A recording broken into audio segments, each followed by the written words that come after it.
نارنیا کی مہمات میں خوش آمدید۔ ہم پڑھ رہے ہیں آخری جنگ، اور آج ہم اس کا 9واں باب پڑھیں گے، استبل پہاڑی کا بڑا اجلاس۔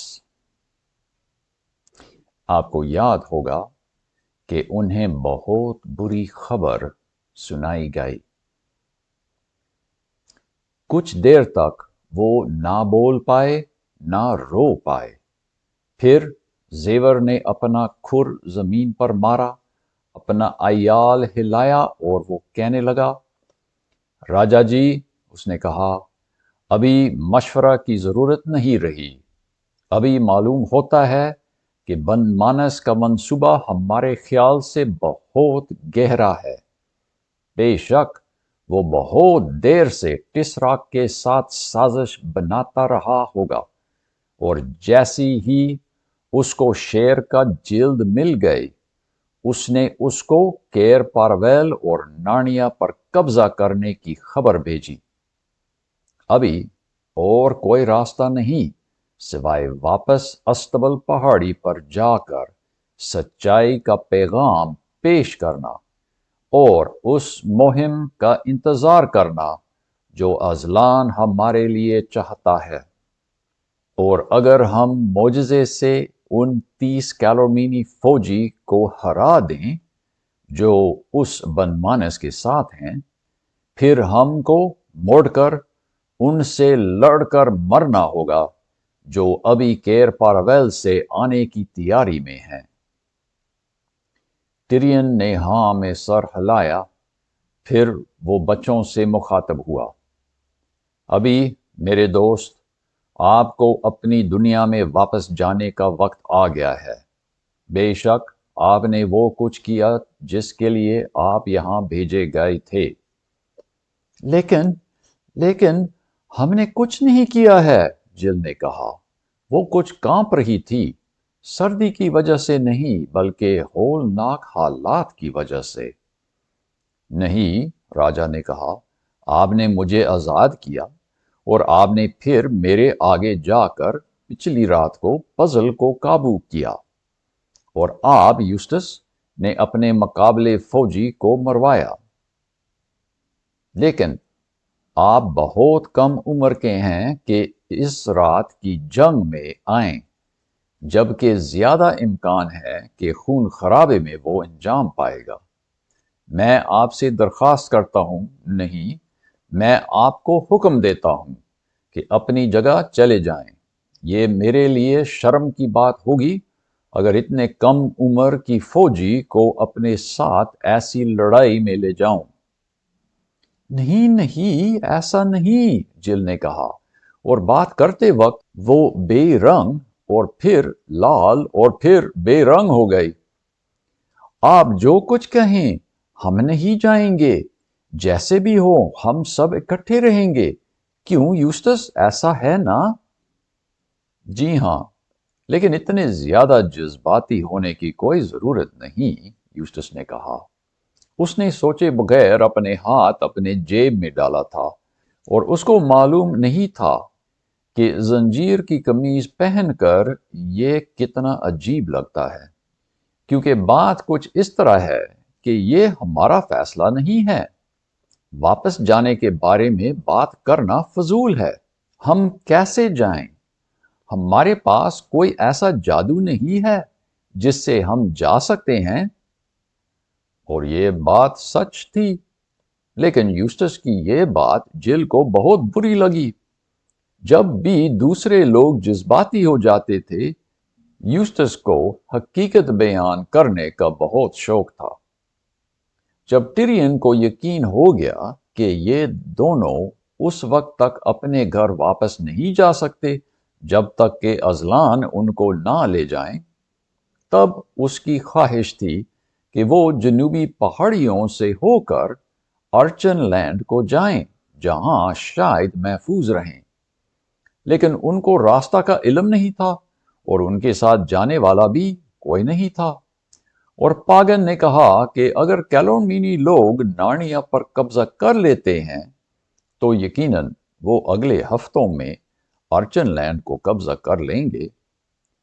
یہ بہت دیر سے عام بات تھی کہ ٹسراک ان شمالی ممالک کو اپنانا چاہتا تھا۔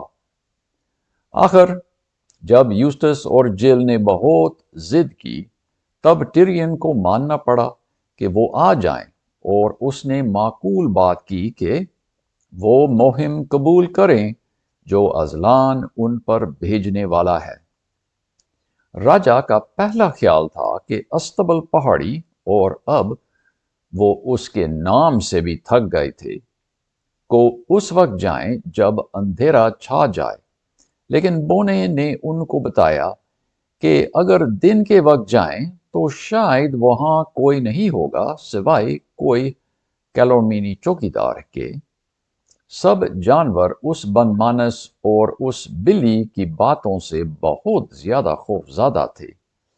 ان کو سمجھایا گیا کہ ازلان یا تیشلان ان سے بہت ناراض ہے، اور وہ صرف اس وقت وہاں جمع ہو جائیں گے جب رات کے اجلاس میں بلائے جائیں، اور کیلورمینی لوگ جنگل کے بارے میں کم ہی جانتے تھے، جس کا مطلب تھا کہ پاگن کو یقین تھا کہ وہ چھپ کر اس استبل کے پیچھے پہنچ سکتے ہیں۔ اس کا خیال تھا کہ رات کو ایسا کرنا زیادہ مشکل ہوگا جب سب جانور وہاں ہوں اور کیلورمینی سپاہی سب اپنی اپنی جگہ سنبھال رہے ہوں گے، اور اجلاس شروع ہونے پر وہ پزل کو استبل کے پیچھے چھوڑ سکتے تھے جب تک کہ اس کو پیش کرنے کا موقع مل جائے۔ اور یہ تھا بھی اچھا خیال، کیونکہ ان کو اچانک پیش آنے کی ضرورت تھی۔ سب متفق ہو گئے اور وہ شمال مغرب کی طرف چل پڑے تاکہ اس لانتی پہاڑی پر پہنچ جائیں۔ عقاب کبھی آگے اڑ کر جاتا تھا اور کبھی پزل کی پیٹھ پر بیٹھتا تھا۔ کوئی زیور پر نہیں بیٹھے، کیونکہ یک سنگا گھوڑے پر بیٹھا نہیں جاتا سوائے اس کے کہ جب بہت زیادہ ضروری ہو۔ ابھی جل اور یوسٹس ساتھ میں چل رہے تھے۔ جب وہ راجا کو ساتھ جانے پر قائل کر رہے تھے تب انہیں بہت دلیری کا احساس ہوا تھا، لیکن اب وہ احساس نہیں رہا تھا۔ پول، یوسٹس نے سرگوشی میں کہا، مجھے آپ کو بتانے کی ضرورت ہے کہ مجھے بہت ڈر لگ رہا ہے۔ تم ٹھیک ہو اسکرب، جل نے کہا، تم لڑ سکتے ہو۔ میں تو کانپ رہی ہوں اگر سچ بتاؤں۔ کانپنے کی کوئی بات نہیں، یوسٹس نے کہا، مجھے الٹی کرنے کا احساس ہو رہا ہے۔ اس طرح کی بات نہ کریں، جل نے کہا۔ وہ کچھ دیر خاموشی سے آگے گئے۔ پول، یوسٹس نے کہا۔ کیا؟ جل نے کہا۔ اگر ہم یہاں مر گئے تو کیا ہوگا؟ پھر ہم مرے ہوئے ہوں گے، اور کیا؟ لیکن ہماری دنیا میں کیا ہوگا؟ کیا ہم جاگ جائیں گے اور اپنے آپ کو اسی ریل گاڑی میں پائیں گے؟ یا کیا ہم وہاں سے غائب ہو جائیں گے اور وہاں سب لوگ ہمارے بارے میں بے خبر رہیں گے؟ یا کیا ہم انگلینڈ میں بھی مر جائیں گے؟ کیا بات! میں نے اس کے بارے میں نہیں سوچا، جل نے کہا۔ پیٹر اور دوسروں کے لیے کافی مشکل ہوگا اگر مجھے ریل گاڑی کی کھڑکی سے ہاتھ ہلاتے دیکھا اور پھر جب گاڑی رک جاتی تو میں کہیں نہیں ہوتا، یا اگر وہ ہم دونوں کو مرا ہوا پائیں۔ ہائے، جل نے کہا، یہ بہت برا خیال ہے۔ ہمارے لیے برا نہیں ہوگا، یوسٹس نے کہا، ہم وہاں نہیں ہوں گے۔ کاش کہ نہیں، ایسا نہیں، جل نے کہا۔ آپ کیا کہنے والی تھی؟ میں کہنے والی تھی کہ کاش ہم نہیں آتے، لیکن ایسا نہیں ایسا نہیں ہے۔ ہم مر بھی جائیں، مجھے نارنیا کے حق میں لڑتے مرنا بہت بہتر لگتا ہے۔ کم از کم کمزور ہو کر اور بے وقوف گھر میں رہتے ہوئے اور ویل چیئر میں چل کر ویسے ہی مرنے کے مقابلے میں۔ یا تو حکومتی ریل گاڑی کے حادثے میں مر جانا آپ نے اس کا ذکر کیوں کیا؟ بات یہ ہے کہ جب ہم کو نارنیا میں پھینکے جانے کا جھٹکا محسوس ہوا، مجھے احساس ہوا کہ سچ میں حادثہ ہو گیا ہے۔ اس لیے میں نے جب اپنے آپ کو یہاں پایا، میں بہت خوش ہوا۔ جیسے جل اور یوسٹس یہ باتیں کر رہے تھے، دوسرے لوگ اپنا منصوبہ بنا کر حوصلہ پا رہے تھے۔ یہ اس لیے کہ اب وہ آنے والی رات کے کام کے بارے میں سوچ رہے تھے، اور اس کے بارے میں نہیں سوچ رہے تھے کہ نارنیا کو کیا ہوا ہے اور اس کی شان اور خوشیاں اب نہیں رہیں۔ وہ خیالات ان کے ذہن سے نکل گئے تھے۔ بے شک وہ خیالات واپس آنے والے تھے جب باتیں کم ہو جاتی، لیکن ابھی وہ باتیں کرتے گئے۔ پاگن کافی خوش تھا کہ آج رات کو کیا کرنا ہے۔ اس کو یقین تھا کہ وہ جنگلی سور اور ریچھ اور شاید سب کتے ان کا ساتھ دیں گے۔ وہ یقین نہیں کر سکتا تھا کہ سب کے سب بونے گرفل کا ساتھ دیں گے، اور رات کے اندھیرے میں لڑنا کمزوروں کے لیے زیادہ فائدہ مند ہوگا۔ اور اگر رات کو جیت گئے تو کیا ضروری ہے کہ کیلورمینی فوج کا سامنا کریں اور اس لڑائی میں مر جائیں؟ کیوں نہ جنگل میں چھپ جائیں یا مغربی ویرانی کے آبشار کے آگے جا کر ڈاکوؤں والی زندگی گزاریں، اور شاید اس صورتحال میں وہ طاقتور ہوتے جائیں اور روز بروز اور بولنے والے جانور اور آرچن لینڈ کے لوگ ان کا ساتھ دیں، اور آخر میں وہ کیلورمینی لوگوں پر حملہ کرنے کے قابل ہو جائیں جو اس وقت لاپرواہ ہو گئے ہوں گے، اور ان کو نارنیا میں سے نکال کر اپنا ملک بحال کر پائیں، کیونکہ راجہ مراز کے دنوں میں تقریباً ایسا ہی ہوا تھا۔ اور ٹیرین نے یہ سب کچھ سنا اور سوچا، لیکن تیش دیوتا کا کیا ہوگا؟ اور اس کی ہڈیوں میں محسوس ہوا کہ ایسا نہیں ہوگا، لیکن اس نے کچھ نہیں کہا۔ جیسے وہ استبل پہاڑی کے نزدیک آئے، وہ خاموش ہو گئے۔ ابھی چپ کر چلنا تھا۔ پہاڑی کی پہلی نظر سے اس وقت تک جب تک وہ استبل کے پیچھے پہنچے 2 گھنٹے گزر گئے۔ ان 2 گھنٹوں کا بیان کرنا مشکل ہے، خواہ میں بہت سارے صفحوں میں بتانے کی کوشش کیوں نہ کروں۔ ایک ایک چھپنے والی جگہ سے دوسری تک پہنچنا اپنے آپ میں ایک مہم تھی۔ بہت بار خوف چھا گیا، لیکن کچھ نہیں ہوا۔ اگر آپ نے کبھی دیکھیے چپ چپ کر ہر درخت کے پیچھے استبل کی طرف جانا، اگر آپ نے کبھی جنگل میں چھپ کر چلنے کی کوشش کی ہو تو پھر آپ سمجھ گئے ہوں گے کہ ان کا کیا ہوا ہوگا۔ جب سورج غروب ہونے والا تھا، تب وہ استبل کے پیچھے اور 15 گز کے فاصلے پر کچھ درختوں میں چھپ گئے تھے۔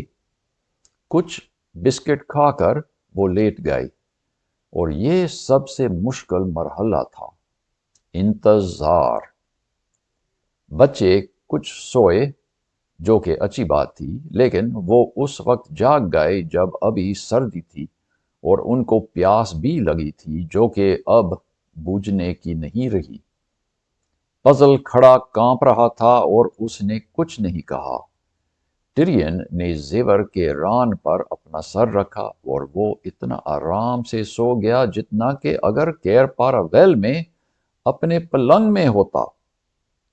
پھر گھنٹی کی آواز نے اس کو جگایا اور اس کو آگ کی روشنی نظر آئی جو استبل کی دوسری طرف سے آ رہی تھی۔ اب اس کو معلوم تھا کہ وہ وقت آ گیا ہے۔ مجھے چوم لو زیور، راجا نے کہا، کیونکہ یقیناً یہ ہماری اس دنیا میں آخری رات ہے۔ اگر کبھی آپ کو مجھ سے کم یا زیادہ تکلیف پہنچی ہو تو مجھے معاف کر دینا۔ میرے پیارے راجا جی، زیور نے کہا، کاش کبھی ایسا ہوا ہوتا تاکہ میں آپ کو معاف کرتا۔ خدا حافظ، ہم نے بہت اچھے دن دیکھے ہیں۔ اگر ازلان مجھے کسی اور زندگی کا موقع دیتا، میں اس کو قبول نہیں کرتا اور نہ ہی کوئی اور موت اختیار کرتا ہوں سوائے اس کے کہ جس مہم پر ہم ابھی جا رہے ہیں۔ پھر انہوں نے دور اندیش کو جگایا جو اپنا سر اپنے پر کے نیچے کر کے سویا ہوا تھا، جس سے لگتا تھا کہ اس کا سر نہیں رہا تھا۔ پھر وہ استبل کی طرف رینگتے ہوئے چلنے لگے۔ انہوں نے پزل کو استبل کے پیچھے رکھ دیا اور اس سے نرم باتیں کی کیونکہ اب کوئی اس سے ناراض نہیں رہا تھا۔ انہوں نے اس کو بتایا کہ ہمارے بلانے تک تم یہیں ٹھہرنا۔ پھر وہ استبل کے ایک طرف کھڑے ہو گئے۔ آگ ابھی ابھی لگانے کی وجہ سے چھوٹی ہی تھی، وہ ان سے کچھ ہی فاصلے پر تھی اور اس کی دوسری طرف نارنین مخلوقات بیٹھے تھے۔ آگ تھوڑی ہونے کی وجہ سے وہ ٹیرین کو کم ہی نظر آتے تھے، لیکن آگ کی روشنی ان کی آنکھوں میں ضرور چمک رہی تھی، جس طرح کہ آپ نے گاڑی کی بتیوں میں کبھی خرگوش یا بلی کی آنکھیں چمکتی دیکھی ہوگی۔ اور جیسے ٹیرین اپنی جگہ میں پہنچ گیا، اس کی بائیں طرف سے 3 لوگ آئے۔ ایک رشتہ ٹارخان تھا جو کیلومینی کپتان تھا، دوسرا بن مانس تھا۔ وہ ٹارخان کا ہاتھ پکڑے ہوئے تھا اور کہہ رہا تھا کہ آہستہ آہستہ، زیادہ تیز نہیں جانا، میری طبیعت ٹھیک نہیں ہے۔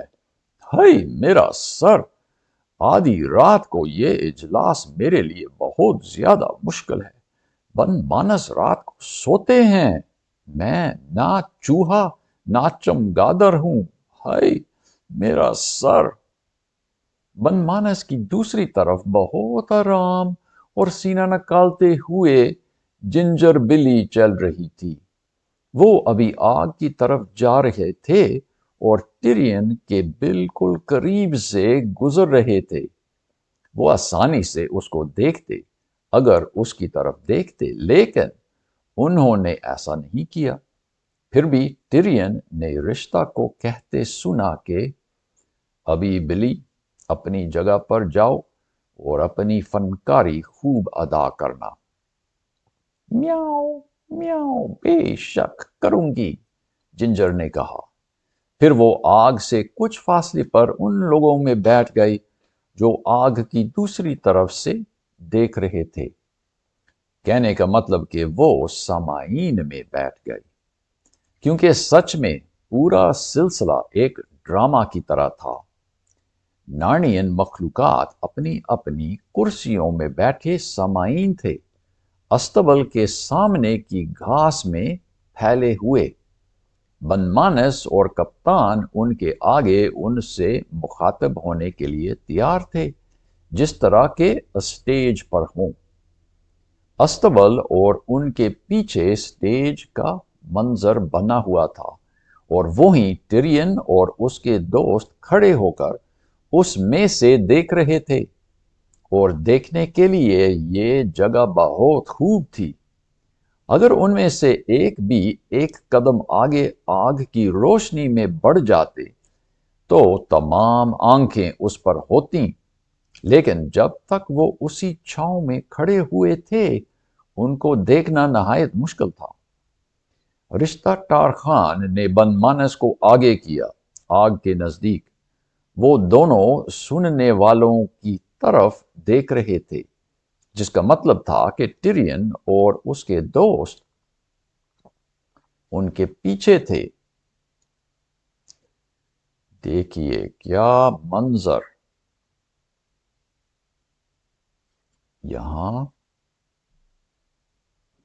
بالکل چھاؤں میں چھپے ہوئے دیکھ رہے ہیں ٹیرین اور بچے، یہاں ٹارخان اور بن مانس اور بلی جنجر اور پزل استبل کے پیچھے چھپا ہوا، اور وہاں بھیڑ دیکھ رہی ہے۔